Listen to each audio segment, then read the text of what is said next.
Welcome to The Painful Life. I am Pain, and today is day 30 of my 30-day challenge. I have freaking completed 30 days. I probably will still do one more tomorrow, which will be like a zero to monetized style 30-31 day thing, because I want to try to do a recap of the whole month, and since I'm doing a 30-day challenge and there's 31 days, I guess might as well just do a recap.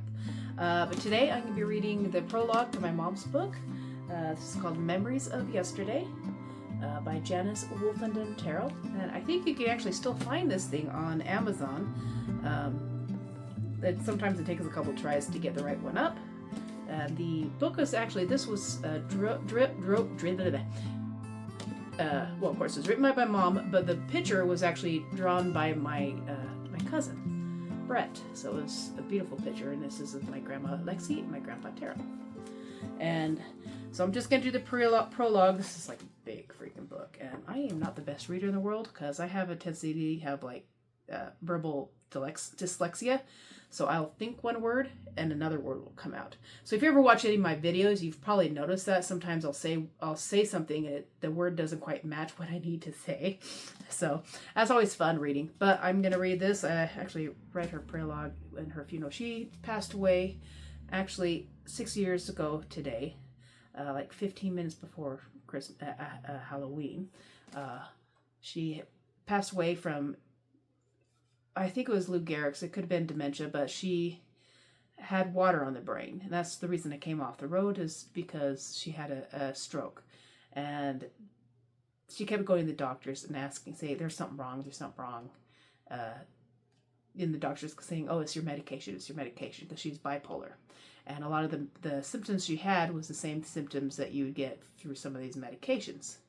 And it ended up finding out later that it was water in the brain. And had they gone in sooner, we probably would have still had her. And it was, it's just how hard it would have been to do a CAT scan. They would have found it had they just done a CAT scan like months before. And because of that, her brain atrophied. And it pretty much died off her frontal lobe because of that. And so she was going to end up going through dementia because of it. This book took my mom about 10 years to write.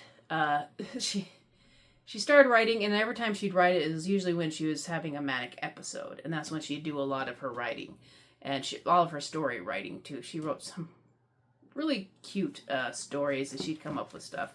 And so, yeah, it took her about 10 years, so she'd go in the hospital and she'd write on notebooks and over, and it'd all just be everywhere. And then when she'd get out and she'd go through there and try to put together, and then all of us, daughters and aunts and cousins and stuff, would go through her book and rewrite it for her so the spelling was right and grammar was right. And it took about almost 10 years for it to fully get done. And so I figured,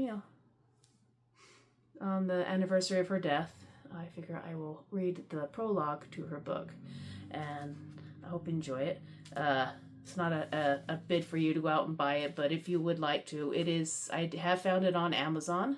It's on digital for like $5 or so, and hardbacks like I think it's 20 or something like that. But if you know somebody who's bipolar, or you are suffering from bipolar or any other type of mental illness, it's a book about a woman who lived through her life, and it was a full-on like hospitalization type of mental breakdowns, and she'd have it quite often. Every 3 to 7 years she'd usually end up in the hospital because of it, because of the stress and stuff. And if it wasn't for the rest of the family and stuff, she could have ended up in a very bad place. And a lot of people who are mentally ill, if they don't have the support team, they can end up in a very bad and dark place. So this is kind of a story about someone who did find this support system and how she dealt with it and how she wanted to stay healthy for her family and friends, and she did what she could to keep herself level. And when she'd fall off, she'd have the rest of the family to help her out. Not just, wasn't just one family, it was one member. It wasn't just my dad, it was my mom, my grandma, my aunts, my cousins, my neighbors. They all took care of her when she wasn't able to take care of us. And so thank you everybody who has ever been there for us in those times. And I know she has thanked them in her own way, in her own time as well. And I thank you again as well. So let's get this read before I start to cry.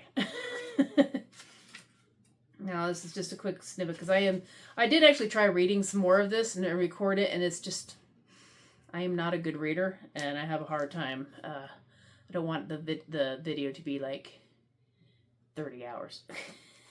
If somebody wants me to do the full reading of the book or something like that, if I get enough votes or something like that, you know, if I get like a 1,000 subscribers and they all want me to read this book from front to back, I will most definitely do that. You have to watch it all too, you know, because I gotta get the hours, you know, gotta get the hours so I can get paid, monetized. Yay. Go and buy it. I just said, you don't have to buy it. Go and buy it. Yeah. Anyways, I don't even think we get royalties on this thing anymore. All right, prologue. Let's get to the point. Oh my goodness. I am rambling. I'm tired. I'm going to take a nap after this before I start editing. I even downloaded some videos, some pictures and stuff, so you get some pictures, get a nice little memorial, whatever. Get to the point, Holly. Prologue. I was somewhat apprehensive to return to work after a 5-day vacation at the Ritz-Carlton Psychiatric Convention Center. I can't believe I actually said that in one running thingy. I tried saying that like 5 times before. Anywho, back to the story. After taking a deep breath, I prepared myself to greet my true friends who would tease me about playing checkers with the likes of Mrs. Coca-Cola and the Stay Puft Marshmallow Man. Ooh, the stories of the Miss Coca-Cola. It's her alter ego. Ooh. Others came up to me with broad smiles on their faces and asked, "Did you give him one of those flowery blue gowns tied at the neck, giving everybody a bird's eye view of your butt cheeks hanging out there?" I nodded to the affirmative, and we all had a good laugh at their loving, insane institutions. Party time was soon over, and my thoughts went back to the real world of thorns pricking on my fingers. I think that was Miss Brent. I went to the floral department and thought, I wonder if I remember how to make an arrangement. Instead, I started off slow with him and made a boutonniere. Easy enough, I thought to myself. With pride in my heart, I smiled to myself because I still had the touch of doing them both. It seemed like I waited forever, but break time finally came and I ordered an apple fritter and a Diet Dr. Pepper.